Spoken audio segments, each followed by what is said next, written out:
收睇寵物健康你要知，我係 Dr. Betty， 呢個係我今日嘅小助手 Dr. Lena。咁我哋今日會講一個成日被混淆嘅話題，就係食物敏感同埋食物不耐症。咁兩個問題嘅成因都唔一樣，所以要搞清楚先可以對症下藥。食物敏感咧係免疫系統嘅反應嚟嘅，個身體咧會以為我哋常食嗰啲蛋白質咧，佢會以為係一個威脅，咁所以佢就會產生一個敏感嘅反應。而食物不耐症咧就唔係一個免疫系統嘅反應嚟嘅，純粹係因為個身體咧冇辦法可以消化到某啲成分，譬如可能佢唔夠嗰啲酵素啦，所以就會令到我哋有不耐症啦。咁譬如有啲貓狗咧，佢唔飲得牛奶，因為佢冇辦法代謝裏邊嘅乳糖。咁有時食太高脂肪或者太高纖維嘅食物咧，都會有咁樣嘅情況嘅。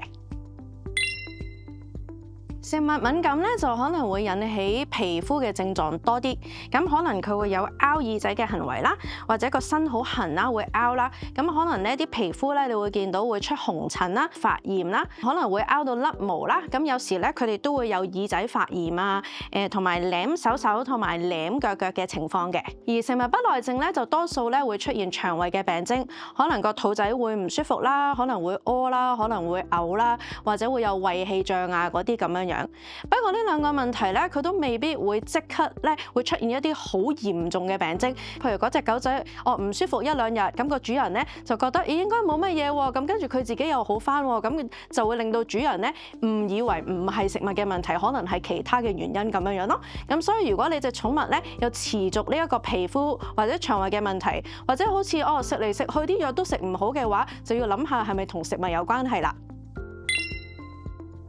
首先，如果我哋覺得嗰個問題係同嘢食有關嘅話咧，我哋要排除咗其他唔係同嘢食有關嘅因素先。咁假設我哋真係覺得可能食某一種嘢食咧會引致到有食物不耐症啦，或者食物敏感嘅情況咧，我哋可以做一個飲食嘅排除測試。咁我哋咧呢6至8個禮拜裏邊咧，就只可以食一隻新嘅蛋白質，從來都未食過嘅，或者係一個水解嘅蛋白糧。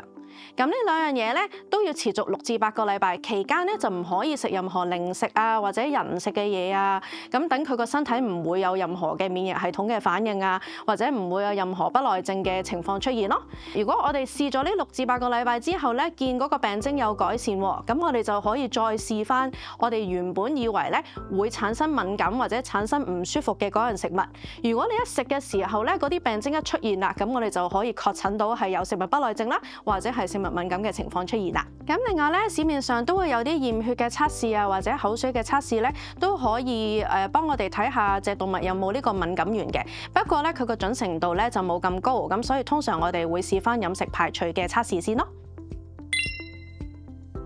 食物過敏咧，我哋要避開咧以前食過嘅蛋白，譬如可能兔肉啊，或者袋鼠肉啊嗰啲啦。一係就食一個特別嘅處方糧，叫做水解蛋白糧。水解蛋白咧會令到個蛋白嘅分子咧變得非常之細，咁所以免疫系統咧就唔會認為佢係一個威脅，咁所以就唔會產生一個過敏嘅反應啦。咁呢兩樣糧都好啦，無論係新嘅蛋白或者係一個特別嘅處方糧啦，都要持續6至8個禮拜，期間咧就唔可以食之前食過嘅零食啦，或者佢可能譬如之前我食過嗰種蛋白質嘅，但係見到有啲敏感嘅情況喎，都唔可以再食㗎啦，因為如果唔係咧，就會令到個免疫系統產生一啲反應出嚟嘅。不過我哋提一提啲主人咧，就係如果佢哋認為嗰隻動物係對呢一樣成分有敏感嘅話咧，就千祈唔好不斷地咁樣試。如果唔係咧，佢可能會有生命危險嘅，因為有啲主人會覺得總之我不斷地餵同一樣嘢咧，佢就可能會習慣㗎，但係唔會嘅，所以千祈唔好咁做啊。食物不耐症就簡單啲，我哋淨係需要避開一啲難消化同埋難分解嘅成分就可以啦。